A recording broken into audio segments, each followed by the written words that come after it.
Students are gaining experience working as caregivers, building skills they could use in future careers. Working for Freedom Caregivers provides networking and mentorship, offering insights into healthcare best practices. We have immediate openings that can help you reach your goals. We want to hear from you. Call us at 419-605-0312 or visit our website at www.freedom/caregivers.com.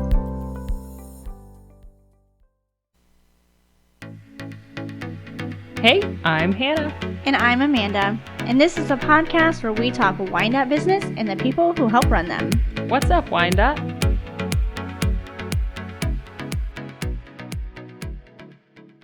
Welcome back to What's Up Wyandot. Hannah and I are here today. Hello, everyone.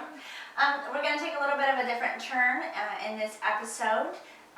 We're not going to have our usual guests on today, and we're going to be answering some of the questions you guys have wanted to know about either ourselves or here at the chamber. Yep, so we're just going to do this. If you're watching on YouTube, it'll be a little easier to see, but for those of you who are listening to the podcast, we just wrote all the questions you guys asked down, and we just cut them up in little strips of paper, threw them all in a bucket, and we will be drawing the questions out of that bucket. That way we're not picking favorites, it's completely random.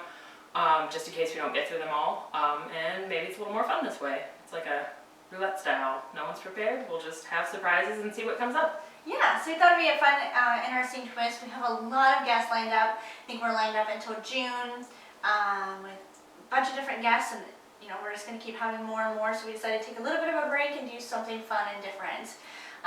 One thing, if you're looking on YouTube, you can see the container, but if you're not and you're listening in your car, at home, or at the office, we are preparing for Think Local First Day, which is on May 13th. Thanks to Wyandot Memorial Hospital as our title sponsor as always. This is a great downtown event that reminds everybody during the nice weather to come down and shop downtown. We'll start on the courthouse lawn at 8:30. We will have food trucks that are local, along with each business and restaurant doing something fun. We do have t-shirts for sale, thanks to Kimmel Corporation. You can purchase those for $10 for small to large, $12 for extra large to 3XL, and with the purchase of a t-shirt, you will be able to get drink ticket samples to our local restaurants, such as Don Tomaso's, Shotzi's, Cheers You, and White Sugar Winery and Brewery. So those restaurants that do serve alcohol will be able to give you a free sample of their choosing. So it's a fun day. Yep, super exciting. We hope to see all of you there. It's going to be a great day, and we're hoping for some sunshiny weather, and it'll be good. Yeah. So we'll jump into, so Hannah, you've been with us now for exactly a little over a year. Yep. So just remind us, I guess, where you're from and how you guys started here. Yep, so I am Hannah, and I'm born and raised Marion, Ohio. Lived there for 18 years, moved to Bowling Green for 4 years for college, then I went back to Marion for another 5 years, and then I now live in Findlay, and I work here at the Chamber in Upper, and it's a nice midpoint between my home and my family. It's a good staging ground to just visit everyone, make it easy. Yeah, as Amanda said, I've been at the Chamber for just a little over a year, and it's been a very interesting year. Yes. But I feel like I'm learning a lot, and I'm getting to know the community. It's actually because of the community I got this job. I talked to some people who were involved at the Chamber, and they said, hey, why don't you go visit them? I think they're looking for someone who needs a job. So I was. So I walked in, and Amanda was sitting there, and I was like, hey, I'd like to drop off my resume, and I said, thank you, we will interview you tomorrow. And the rest is history. Yeah, it was great. It was one of those times where I just felt like everybody we interviewed was super far away, or didn't have the initiative of what our community was about. And I remember sitting up front with Don Schwinning, and I was like, all hope is lost. I am going to be here by myself. If anybody knows the Chamber, we are so busy all the time, so doing it by myself for going on about 2 months, 3 months was a lot. And as soon as I put my head on my desk, Hannah walked in, and I was like, thank you. And it was just a perfect fit. Yep. And COVID hit, and it made things a little bit difficult, but I'm excited for this year to be a little bit more normal, and Hannah to be able to jump in and see what the events Experience look like in them a non-COVID world. Yeah, to experience them in full swing. So Yeah. hopefully I think local will be a little bit more normal, and then we're now preparing for the golf outing. So we'll be meeting with Dave Fostel from Lincoln Hills tomorrow and preparing for a specific date and details for that. So To be determined. We That's will right. let you know when we know, and it's all official and signed. yeah, so it's exciting stuff. So I have been with the chamber tomorrow for 3 years. Hooray! Thank you, thank Happy you. anniversary! Crazy to think how fast 3 years have gone. I was the communications manager for about 10 months, and then I moved up to be the executive director. Before that, I did work at Lincoln Way Animal Hospital for about 3 years, working with large animals and doing the front desk. So it was a big difference and a different change, but as soon as I got the position of the front desk, I knew this is what I wanted to do. So being here for not even a year and having the executive director's position open, I knew that's what I wanted to do. And being able, I was alone for probably a month or two, just being the assistant, and I just knew that I was passionate about the chamber and I wanted the members to continue to get their benefits. So I worked my booty off. I think I was here like 7 in the morning till like 8 o'clock at night, every night for like 2 months. I remember Bryson was like sleeping on the floor and we'd eat pizza just because we had 4 events like right in a row, and some of them I was brand new to, but I just knew that I needed to be able to show my community that we were still here, and luckily they did a lot of interviews and I was given the position, and now it's 3 years that I've been here, and I'm looking forward to more years and more events. But I am from Sycamore, Ohio, born and raised, moved to Upper probably, I would say about 4 years ago, and don't plan on leaving. If I do, I will probably go back to Sycamore.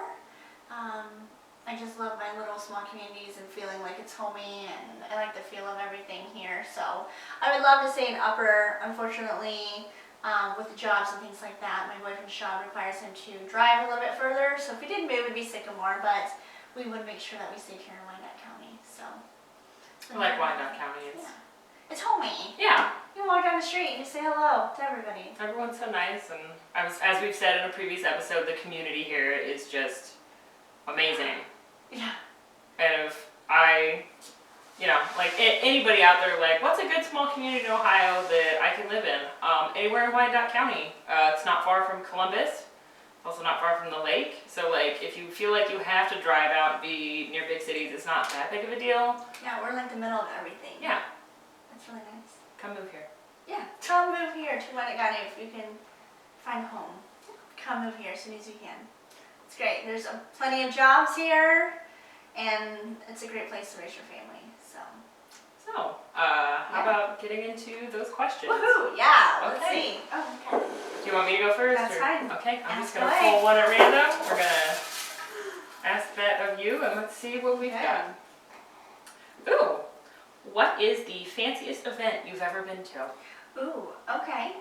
So I think 2 years ago I went to the Ohio Chamber of Commerce annual, I'm going to say this wrong, I say it gala, people correct me and say gala, but went to that and I was able to meet our Governor DeWine, and it was lovely. It was so odd. It was like my first year, and I felt like I wasn't as important as those people then, and to be in a room surrounded by senators and governors and all these people that I thought were extremely important treating me just like them, and being in this ginormous room of chandeliers and people in beautiful dresses. That's probably the fanciest event while I was here. Because I remember that I did not eat because I was nervous, and then the plate that I got had the smallest piece of chicken and an asparagus, and I was like, oh no, I'm going to starve. So it was a lot of fun. But yeah, that probably was my fanciest one. It sounds intimidating. It was very intimidating, but it's cool to think that like I've got to meet those people and do those things already. So Yeah. it's definitely intimidating when you don't put yourself. I never put myself on the same pedestal as other leaders in the community. I still feel like I'm just a small town girl that's just doing something and being in the room with a lot lot of powerful people. I'm like, oh, you're asking me questions on what I'm doing, so. Your voice matters. Yeah, okay, ready, next one. Okay, alright. Oh, this is so fun. What was your most recent Netflix binge? Oh my gosh. My most recent Netflix binge was Bridgerton.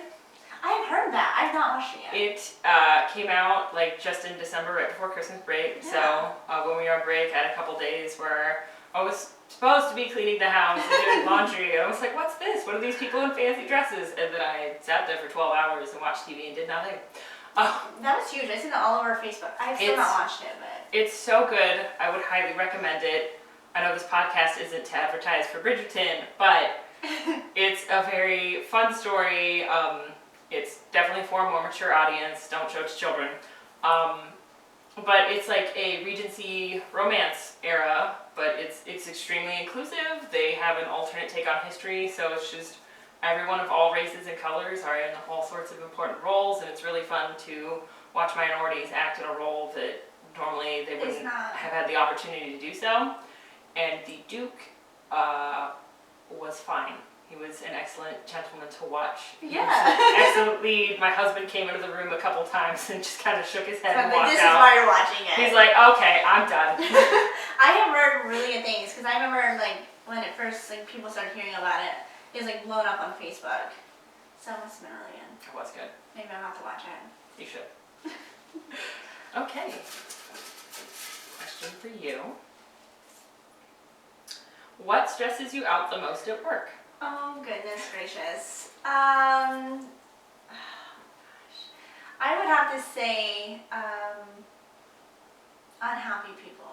So I do not do well with not being able to please everybody, and I have learned it's in any world you cannot please everybody. So if I ever upset anybody in the slightest way, I will think about that all day, every day, and probably 10 years from now, I'll be like, oh my gosh, remember that one time that I messed this up? So that's probably my hardest, is trying to be perfect in everything that I do and not accepting that I'm not perfect. See, and I feel like, you don't think of a chamber as being like a public figure, but also like it's one of the more subtle public figures, but you are. Yes, it's one of those jobs that no matter where I go or what I do, I'm always watched by somebody. And at an age of 27, I'm not a YM child by any means, but sometimes there's that gray line of just always being careful about what I say or what I do at a young age. It's sometimes hard, but I always want to make our community proud, and I always watch what I do. So if I ever slip up, which I have not, thankfully, but if I do something that ever upsets somebody, I don't take that in very well. It makes me very sad to make other people upset. Oh, yeah, no one wants to make other people unhappy. It's just an unfortunate truth of life is you can't make everyone happy. Right, and especially we have 400 members, so it's very diverse. So, all right. If you had the opportunity to go back to age 18, would you do it? Why or why not? That's a good one. That is a good one. I feel like I would do it if I could just like pop in and visit for a day. Yeah. I wouldn't want to stay there because 18-year-old me, like reflecting back now, 18-year-old me was quite stupid. Yeah. As most 18. As most 18-year-olds. Yeah. Think you know the world. Yeah, but it's like, I think it would be interesting to go back with my mindset now. My 29-year-old brain, just put it back in there for a moment and go, wow, this is what I was experiencing. These were the things I was stressed about. Because like I can remember it, but it's different than like living through that. Yes. So it would be real interesting to be like, oh my god, I had it so easy back then and I had no idea. Yeah, but then also I don't want to go back to I don't want to say the drama of life, but you're just trying to figure out where you're supposed to go, what you're supposed to do. So, I'm still doing that now, but... You've got adult experience to back yes, up. It's not like a teenager and I know nothing. Yeah. Let's go. But yeah, if I could just do that for a day, I wouldn't stay because... I don't want to relive all that. Yeah, first off, I don't want to be an awkward teenager again. No, thank you. Yes. But it's, despite some of the hardships I've had in life, I like where I'm at now. Yes. I like my husband and I like my house and I feel like I'm in a good place. So it's like, I wouldn't go back and change anything. Right. I maybe would visit a couple friends that I don't see anymore, and I would visit some family members that are no longer with me. Yeah. But I wouldn't stay. No. No, I wouldn't either. Okay. Next question for you.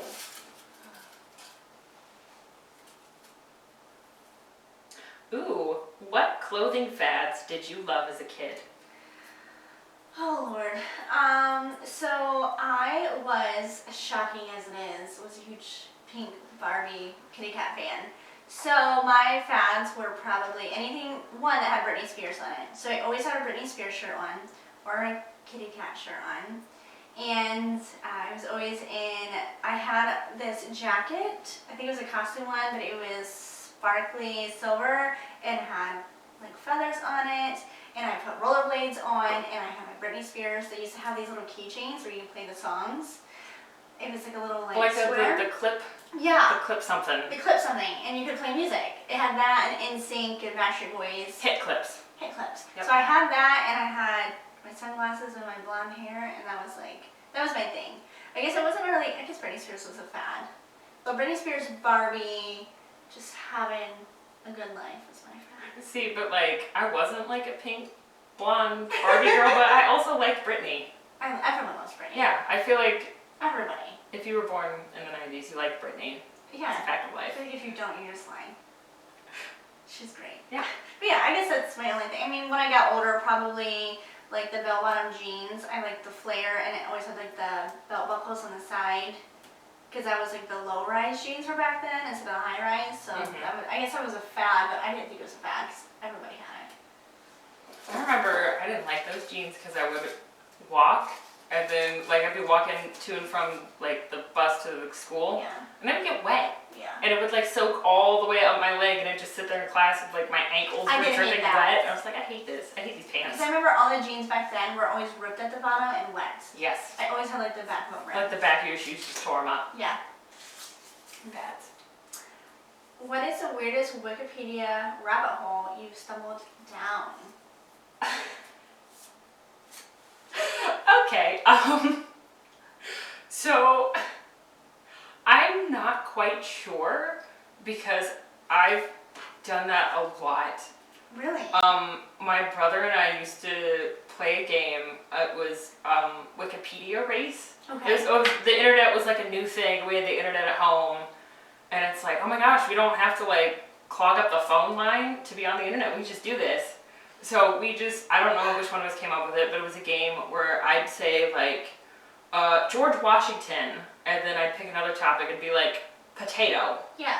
So we would start on George Washington's Wikipedia page, and you had to get to the potato page without typing it in. You just had to like click Keep on the clicking links it. until you could find potato, and whoever did it in the fastest amount of time won. So I got you through a lot of rabbit holes. Yeah, there's a lot of rabbit holes. I've looked up dental procedures, and But isn't Wikipedia the most like unreliable source? Because people can edit it. anyone can edit it. Yes. Yes, I've heard There that.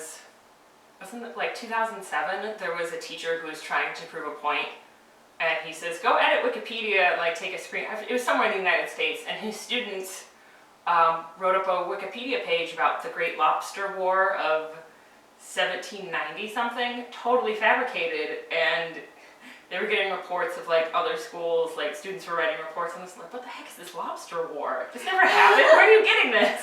Yeah. Wikipedia. Yep, I've heard it's not. So it is not a reliable, citable source. However, if you are writing an educational paper, you can go to Wikipedia and click on those sources and find reliable news articles through Wikipedia. Yes.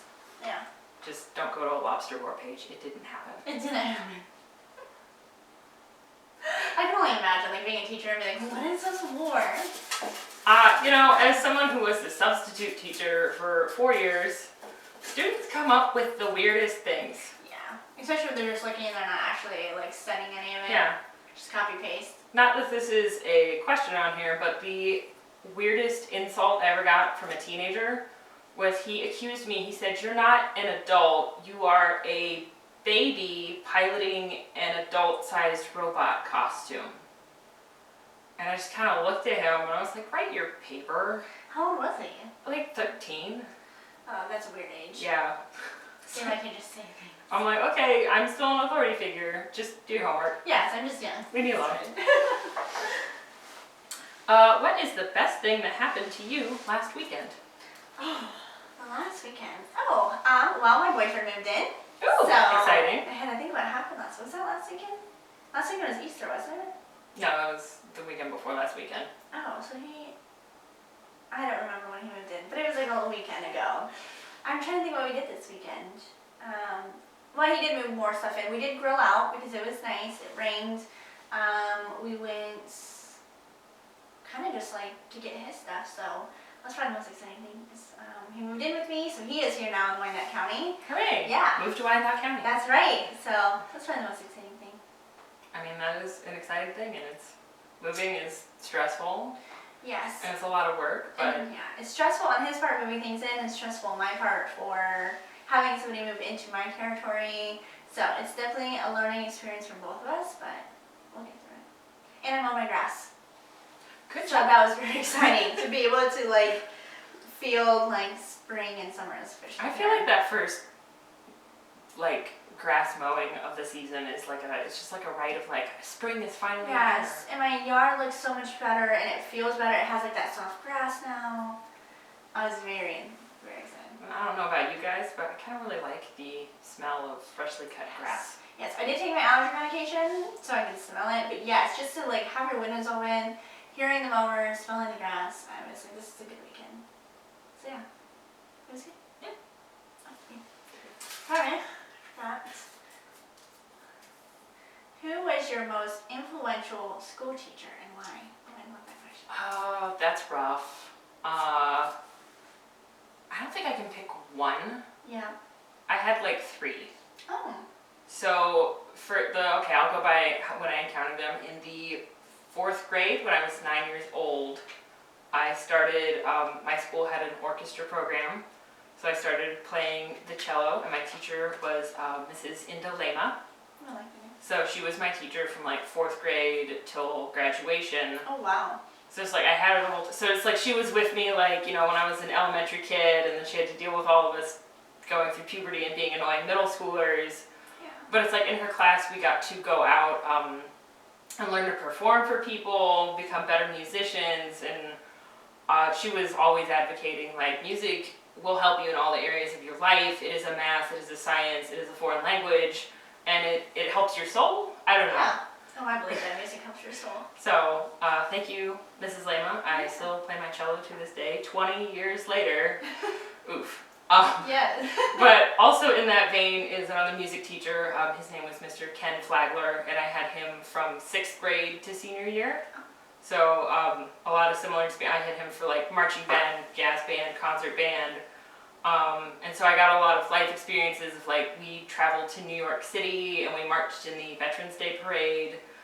We did a fundraiser for local veterans, World War II vets at the time, and we were able to take them to Washington, D.C. to see the new World War II monument Oh, that's that had just been put up, and we played a little tribute concert for them. Oh, I love that. Oh my, okay, I'm remembering this now. And there was an old Air Force pilot who had brought his wife, and like we played like all their theme songs, and we played the Air Force song. He was like in his chair, and he was like struggling to get up out of his chair so that he could stand up for his theme. Oh my gosh. And his like wife ran over, and she like held his hand, and she like got him up out of the chair. She's just, it's like these two, and I'm like playing my flute while we're doing that, and I start crying. I'm like, God, stop, I can't. Oh, that's so heartwarming. And then the third would be Mrs. Annette Bain. She was my French teacher for 4 semesters in high school, and because of her, it was a little bit cheating. My grandma was Canadian, her first language was French, so I already knew it going into the class, and I figured, oh, this is an easy A, and it wasn't exactly, but I had a leg up, and we just had a lot of fun experiences, and by senior year, our class for the day, she was like, okay, you get full points as long as you don't speak English. Si, nous parlons français. So, Lovely. those 3. Shout out to those 3 forever. That's awesome. Where was your first home? I think Cary. I was born in Findlay. I think we lived in Cary like 2 months of my life, and then thankfully my parents don't know how to listen to the podcast, so they correct me. I think from there we moved to outside of Sycamore. So I would say that was my first home. Because we lived in Sycamore and then Kirby and then Sketch and then Upper. So I've lived in like a right part of Wyandot County. And Scotch is McCutcheonsville. Yeah. Okay. So if you're not from around here, you don't know what I'm talking about. If you do, then you know.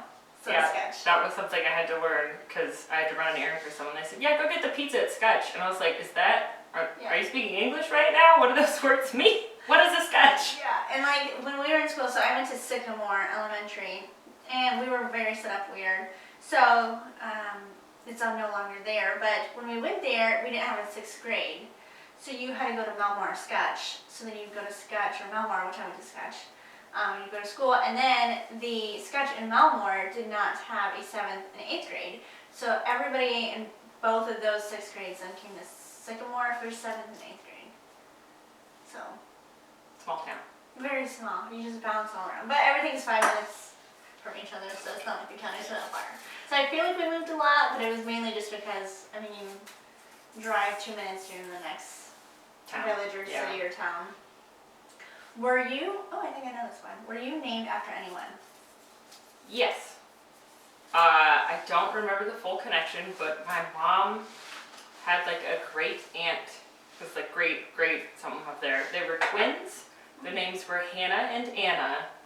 And Anna was like the dour, intimidating, like school marm personality. And Hannah was the fun party aunt who was like, come over, let's do some stuff, let's have a good time.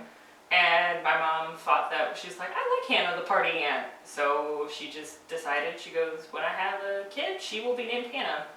And unfortunately, my brother was born first, so he could not be Hannah, but he would have been if he were a girl. And now you're Hannah. But I'm here. I'm party Hannah. You're party Aunt Hannah. I am an aunt. Oh, I guess I didn't know that. I did know you were named after somebody, but I guess I didn't remember the story. Why? I never met them. So. I love the name. And then my middle name, Quinn, my dad made up because my mom was like, crap, I didn't think this far. Give her a name. He's like, Quinns were Q's 20 points in Scrabble. I'm like, Dad, you can't use names in Scrabble. Doesn't count. Nope. Okay, do you remember your grandparents or great-grandparents? Oh, yes. So my grandparents, my grandparent Flemings, are still both alive, doing normal things. They're both in their 80s. My grandma still works. My grandpa's just as cute as ever, and he now is retired at home. And then my other grandparents, unfortunately, I never met my grandfather, and my great-grandma and my grandmother had both passed away years ago. So, yeah. I only met my great-grandma on my mom's side. I've never met my great-grandparents on my dad's side, which I wish I would have, because my great-grandma, I am just like her, which is weird to it's weird for my father to look at me and you know when you get deja vu, so I laugh like her when I laugh really hard and I just lose my mind. And I have a lot of her personality traits. So he actually found a letter from, it'd be his grandmother, because back then they didn't have telephones and all that, so they wrote back and forth to each other, and she was only 20 minutes down the road. But back then they only had one car, so you didn't always get to see each other. So he found the letters from her, and we have the exact same handwriting. That's crazy. Me, her, and my dad write, so if we say love you, we do the same L. So was she also left-handed? I do not know. But my dad is not, he's right-handed. So, yeah. I've read studies that they're trying to pinpoint left-handedness to, some people think it might be genetic. Yeah. But my grandfather is ambidextrous. There we go. Just because he was left-handed, they forced him to be right-handed in school. That's when they would take your arm down and slap it and things like that. They would make you. And then my mother's left-handed, and my brother are left-handed. So. I find left-handed people to be really cool. I don't know. I'm just look at that. I know a lot of people when you do it and you see another left-handed, I'm left-handed too. Okay, this is a weird, because I'm right-handed and I write this. Do you ever smudge your hand while writing? So the most annoying thing is I love the ballpoint pens, which we have here at the chamber, but they do not work for left-handed people because one, they are meant to drag, so we push. And when we push, it doesn't write as smoothly. And then also anything that we write, if it's the pens that are a little bit more liquidier, it goes on your hand. Or if you write with pencil, you always have like the pencil mark on your fist. But that's why a lot of us like turn our paper to the side, so we write like sideways. Because when we do this, we can lift our hand a little bit. Huh. That's right. And we also are supposed to be like, we use this separate Part of your brain. brain, Yeah. which is the smarter part of your brain in here. Like it's like the one that you use the most. Like it's like a weird thing. So it's like if you use your left, you use the right part. So I just thought it's interesting. This just in, and anyone who's listening, lefties are the smarter people. That's right. That's what I heard. Right-handed people like me are just basic. Just basic, you know, all this stuff. But I think it's cool to see like the different like ways that people write and Yeah. that are left-handed, right-handed. No, and I think that's fascinating that like, I mean, we're all different, but like essentially like we're from the same Yeah. country, same style of communities, and our brains just develop Right. how they wire things. It Right. should be different but similar. I don't know. Yeah, it is. It is Interesting. Or how we just decide. Like when Braxton started writing, he did left and right for a long time, and I was like, how do I just let him choose? So I just kind of let him naturally do it. So he'll do things left-handed, but he always tries right-handed because he tried to do both. So I'm like, you have to pick a side. Just pick a side. Pick one. That's right. All right. What did you find most difficult about growing up?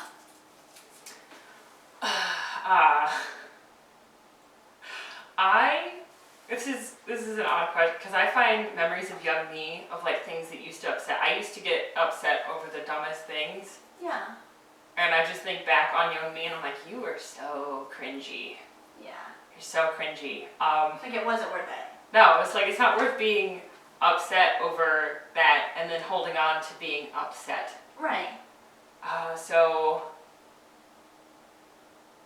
I would say the most difficult part of growing up would be to like I had to learn to just accept that I am what I am. Yes. I don't think I'm anything like super bizarre, but I am odd. I have a weird sense of humor, and I'm extremely bookish, and I get into things. I'm like, I'm gonna learn 3 languages because I'm bored, which is weird. And when you're like younger, like elementary, middle school, people pick on you for that type of stuff because they're like, look at her, she's weird. How dare she? You're right. And so I would just sit there and be mad about it. And then I would almost go out of my way to be extra weird to like Yeah. provoke them into bullying me so that I could say, see, and I'm like, why did I do that? Right. Why So did I be just doing your own thing? just do my own thing? That's one lesson I love about being an adult. It's like I learned to be like, hey, it doesn't matter. Nope. Can be whatever. And they're not, like, kids who bully other kids, they're insecure and they're going through their own stuff. Yeah. And it's like, when we all grow up, it's gonna be okay. Yeah. Everyone's different, unique, and it's beautiful and wonderful. And we should accept and love ourselves. That's right. That's beautiful. Oh, yeah, I guess the short answer is I've learned to stop being such a vicious little snot. And just accept yourself. Love yourself. Love yourself. Were your parents strict or lenient? I would say honestly they were a very happy medium. So they didn't have to be too strict because my dad had the voice that you didn't want to hear. So, you know, when she's like, I'm gonna tell your dad, you stopped. So he has the body language and the voice that you just listen to him. So they never really had to be strict because one thing my parents really did was they were always very, very open and honest.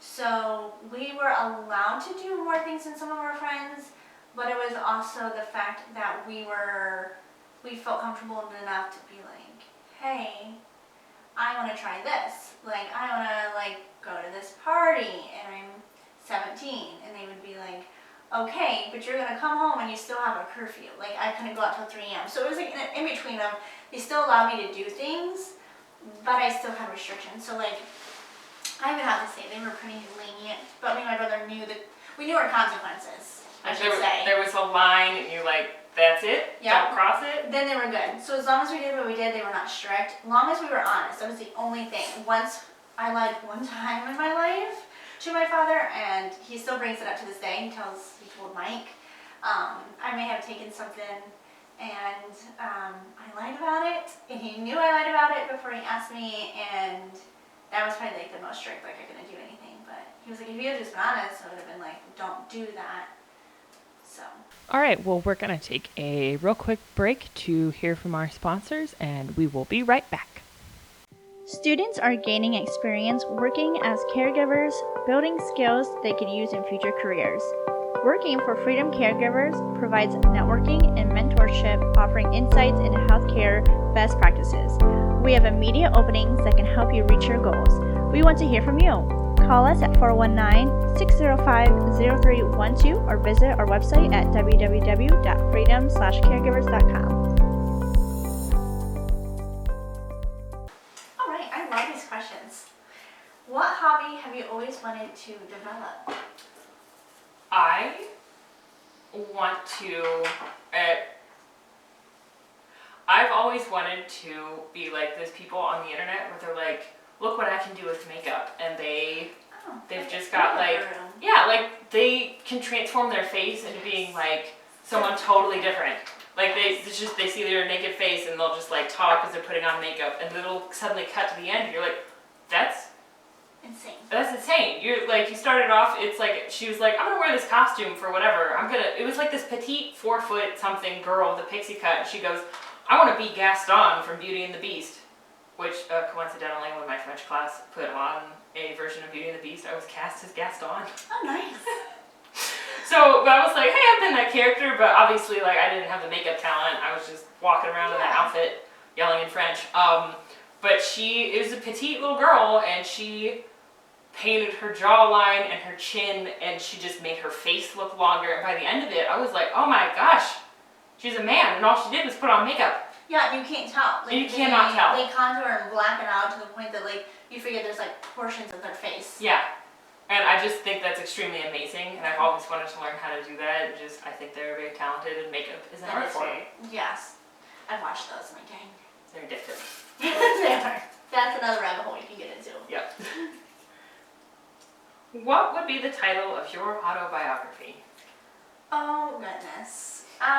So we've talked about this a few times, how I could write a book about my life in just a few years that I've been living. So I don't really know what I would title it, but I think we've talked about this, what kind of title I could do, because my life has been short of interesting, and a lot of triumphs and crazy things that I've had to deal with in life, so I don't know what I would name it. I feel like we talked about this before, and I said something, and I was like, call it that, but it was perfect. Of course, now that I need to remember it, I can't. Yeah, but it would be something about the interesting life of Amanda Fleming. Lifetime would buy it, I swear they would. Yeah, they would, if only we had 12 hours of footage. If you're out there and you work for Lifetime, please contact us. We have a proposition for you. I have a great Lifetime story to tell you. And there's only more of life to go, so yeah, you get even better. Yeah. Let's see. If you could change one thing about your life, what would it be? That is a hard question. And I'm not saying this to be like a suck up to anyone, but it's like, no, I have a good family, good friends. If I could change anything without deleting the experience I gained from it, I would maybe do college differently. Yeah. I like everything that I learned. For those of you who are unaware, I have an East Asian Studies degree with a minor in cello performance. So I have a bachelor's degree that allows me to speak Japanese, Nihongo wakarimasu, and I play the cello, and I like my job, but like I'm like, well, I have a bachelor's Nothing degree. applies to it. And I do not use it here at all. And I make you use it, but it's a cool party trick. But it's not worth the debt I have for it, and the more years I have of debt for it. I think if I could redo college, I would have just told myself, get an education degree, go be a teacher. But then also I wouldn't have been here, I wouldn't have experienced the chamber, and I wouldn't have learned how to do podcasts. That's right. So this is invaluable knowledge. So I don't know, maybe God just puts us on a path and we wander around and I'll figure it out. But I could do without the debt. That would be nice. Yeah. Sometimes life experiences are better than some things. So, but maybe if you didn't go to college, you would have came here, and I wouldn't have met some of the people. I made some of the best friends of my life in college. Same. So sometimes when I get really upset about my debt, I go, wait a minute. all of these people, like, they're worth millions of dollars to know them. They're that amazing. So I don't mind it that much. That's so sweet. What's the one skill you think everyone should have? Oh, I almost said kindness, but and that shouldn't be a skill. But That should just be natural. unfortunately, it's not natural to people, and I think it is a skill. I think to be kind to everybody is a skill that you have to have, especially in worlds like today where it's so easy to be negative. I don't deal with negative people very well, just because I do believe you are who you surround yourself with. So one, I think kindness. Everyone should have that skill. But also emailing. So I actually had to show somebody who was only a few years younger than me how to email somebody, because they don't teach that in school. They don't teach that in high school, they don't teach that in college, how to properly send an email. Huh. I don't know how I learned, I think I just did it, but I didn't realize until somebody sat down that and how to mail a letter.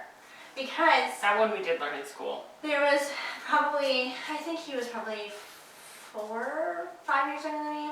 They don't do that anymore. So he was like, where do I put the address and stuff? And at first I'm like, how do you not know that? And then he's like, they don't teach that because people pay bills online. People don't write letters. People don't do that thing. So it's a skill that's lost. And my mind was blown. So please teach your children how to write letters, send emails, and be kind. You know, letters are fun. I love handwritten letters. There's like, you know, you can text your friend and be like, hey, what's up? How you doing? But if there's just something, I have a friend, shout out to Corellin, hey, what's up? But she still will, like, she'll get postcards or she'll write me letters and it's her handwriting and all her thoughts, and then she'll mail them to me. And there's just something about, like, It is. I open the mail to get my bills and I go, oh my gosh, there's a note just for me. And it Yes. makes me feel really good to read that. It's heartwarming. Like Yeah. it's coming from somebody and they put thought and effort into it. Yeah. So it's like, okay. So any young men or women out there, you're trying to romance someone, write them a letter. Yes, it doesn't have to be nothing crazy. Just be like thinking of you here's a postcard. It's going to mean so much more to them than a text. And Yes, it does. I love that. 'Cause especially now, because everything you get in the mail is bills, so it'd be nice to Yeah. that. Ooh, when are you the happiest?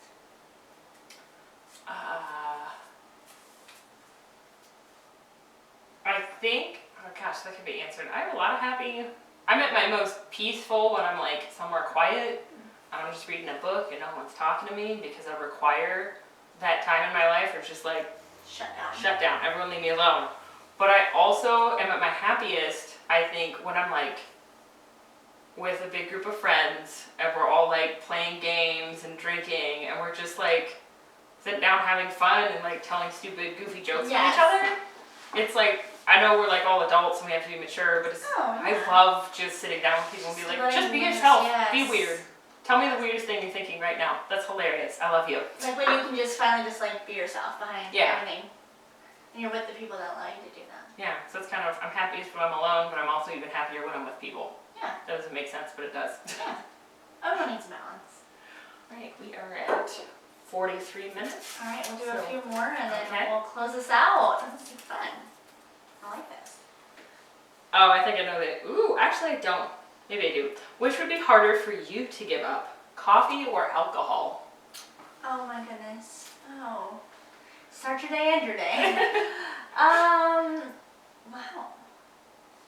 I'm glad this went to you because I don't like coffee, so that would have been way too easy for me. I think it'd be harder for me to give up. I would say alcohol. Mainly because there's tea and there's other ways around it. I definitely need energy in the morning. But the thing I love about alcohol is how broad it is anymore. So I love going to like wineries and breweries and seeing like how creative and how different people are. And it's my happy place is like in a brewery. So I like the IPAs, I like the hoppy stuff. I like to see how they can make something taste like fruit and chocolate and it's a beer and things like that. So I think I would be sad to not be able to experience that stuff. My answer would be the same. I miss coffee, but I could live without it. I could do matcha or something like that, or a Red Bull. I get to. I used to do Red Bulls all the time here when I was like killing myself to work all those hours, and I don't drink them anymore because I had a Red Bull exactly one time because I was a bad student I complain about all my debt, but when I was in college, I was that person who would wait till the night before a paper was due, and then I would stay up all night writing it and then get an A. Well, I'm glad that Which- I got rid of that one because it says, what, did you like school or something like that? Got rid of that one. No, I was too smart for my own good. It set me up for bad life expectations. But there was one time where a paper was a little more difficult than I expected. I said, I'll try one of these Red Bulls. And I think that's the only paper I ever got a B on because I kept getting distracted. I'm like, I feel like my heart is about to explode. And see, my problem was like it wasn't doing anything for me anymore. I was drinking them so much that I would just drink one in like the 10 minutes I was here, and then it didn't do anything. So I drank another one, and it was just like to the point like I was just getting sick on them. Yeah. Because then it was just full of energy. All right, tell me about the best vacation you've ever taken. Okay, does it strictly have to be a vacation or was it like No. Vacation. Vacation, so not for school. Nope, vacation. Like Okay. packed your bags, went. Packed my bags and went for funsies. Spring 2019, me and my friends Hillary and Melinda, we all really got into the Outlander TV show. Oh. And then we got into the Outlander books and we read all of them, which was a trial because each one of those books is about 1,200 pages. Oh wow. They're like tomes. And so when we read those, we're like, let's go to Scotland. Oh, I Why forgot to do not? that. So we did for like a week in April. I saved up for over a year because it was kind of expensive. Yeah. And then we just went through a tour company and we went to the Isle of Skye. That's where I discovered I actually do like Scotch. I thought I hated it until I went to Scotland. Yes, real And Scotch. real Scotch. And I was like, oh, never mind. I do like this stuff. Yeah. And one of the coolest things I thought about the United Kingdom is that our tour guide, he pulled the van over and said, here, I'll just pour a dram for all of you. I won't even attempt that accent because I can't. And so we're like, we take a sip, we're like, that's good. He goes, get back, we'll keep going. And we're like, we haven't finished our drink yet. And he goes, yeah, and we're like, you can't have an open container in a moving vehicle. And he goes, yes, you can. And we're like, what? And he goes, yeah, in the UK, as long as you're not the driver, you can be drinking in the car and it's not legal. That's so cool. And I was like, what? That's great. That's insane. And he goes, yeah, you Americans have way too many rules. I'm like, we do. We do, you're correct. Too many. I want to drink in my car and have someone else drive it. Yes. I think that's perfect. It's a logic experience. Yeah. All right, we'll do a few more and then we wrap it up. What would a perfect day look like for you? Waking up when I wanted to, drinking my coffee. Ooh, okay, so this is my ultimate favorite day because if it rains on a summer morning, I will get out of my bed so fast and make a cup of coffee because I love sitting on my front porch with a cup of coffee while it's warm enough to sit outside and it's raining and storming. That's my perfect day. That is an aesthetic. That is I my like it. perfect day ever. Like as soon as it starts raining or if I see it's gonna rain, I'm excited. Or even at night. I am a front porch sitter with a cup of coffee or a nice drink while it storms. I dig it. Yeah. That'd be my best day ever. Doing nothing. Okay, so I picked this one out for Hannah because it makes me a little sad. Do you believe in ghosts? Oh my god. And she does not. I'm just gonna answer it for her, and it makes me very upset that she does not believe that Let's end this chamber with talking about. Sorry, let's end this podcast episode by talking about the chamber ghost. What is his name? John. John. He lives here, and okay. So many people you can ask: Dan Reed, Thomas, multiple people. You can ask Taylor Emmerich. There is a ghost that is here. He is very friendly. Some of you don't know, this building's been here since like the 1800s. We are right across from a burial ground on the courthouse. There are bodies buried there. Dead bodies under the courthouse because Yes. of the War of 1812. William Henry Harrison There you go. was over there. That was the fort. Yes. And if you want to go see, there's a plaque over there that talks about everything. And everything is still very old. There's rumors that upstairs, it's fully furnished upstairs. So it was used to help keep military men up there and things. But anyways, we have John. And John just likes to make noises randomly. There's been multiple times I've sat in my office by myself and it sounds like somebody's up front. I had my intern Taylor, who was so scared he left early when I wasn't here because it sounded like they were walking upstairs. You can hear it walk upstairs. And our bathroom light, which is a motion sensor, will sometimes be on in the morning before you come in. Okay. And she does not believe in him, and it's really discouraging okay. that all I'm employees are equal here. not opposed to. John doesn't work for the chamber. I mean, He's takes not care of corporeal. He's not corporeal. He's He not on can't the payroll. paycheck. But I think ghosts are cool. Horror is my favorite genre. I love horror movies. I love horror novels. I love stories about ghosts. I just have yet to see evidence. He's locked her doors as well, just want to say. He's locked her doors to the upstairs, which has never ever been locked. I feel like that was an air pressure coincidence. This is why we struggle. We heard that the door to the upstairs was rattling, and you told me to go get it because you were afraid it was the ghost. And I said it was like windy outside and the upstairs window was open. I'm like, the air pressure is just. But the door was locked after that. There was a time that the door was locked, and we had to find a key to the upstairs. And it's never even asked Sarah Lou. Sarah Lou, please believes me. Just give her another year or so, John. John, if you were here, please show yourself right now. Well, he's not going to do. That was not John. That was a calculated prank. Anyway. There's an opportunist in the building, at least. Maybe not a ghost, but definitely an opportunist. But it has. You can ask plenty of people. I mean, obviously you know that I fully believe in ghosts. I believe that there are people that are not done with their life, that are still on this planet. And some people just don't want to leave. And if he liked it here, and I always believe you don't bother them, they won't bother you. And John has done nothing but make himself at home. And I get upset with Hannah because I'm not opposed to ghosts. just nods her head. I have at me no and says, issue with them "I as don't a believe it." concept. I would tell her these stories, and then one day I was like, "You don't believe me, do you?" And she's like, "No." I want to. So hopefully one day there's something that happens. I honestly do. I wish something would happen that made me believe he was real. I would not be But opposed to that. maybe it's like certain things, like if you don't believe, then they won't show themselves. Like Santa Claus? Oh my god. See, now this is it. This is it. Well, if Okay, you believe in I'm done. ghosts, please comment. If you're on YouTube, please comment if you believe in ghosts or not. It's just a funny topic that we get into because I get into those things very deeply.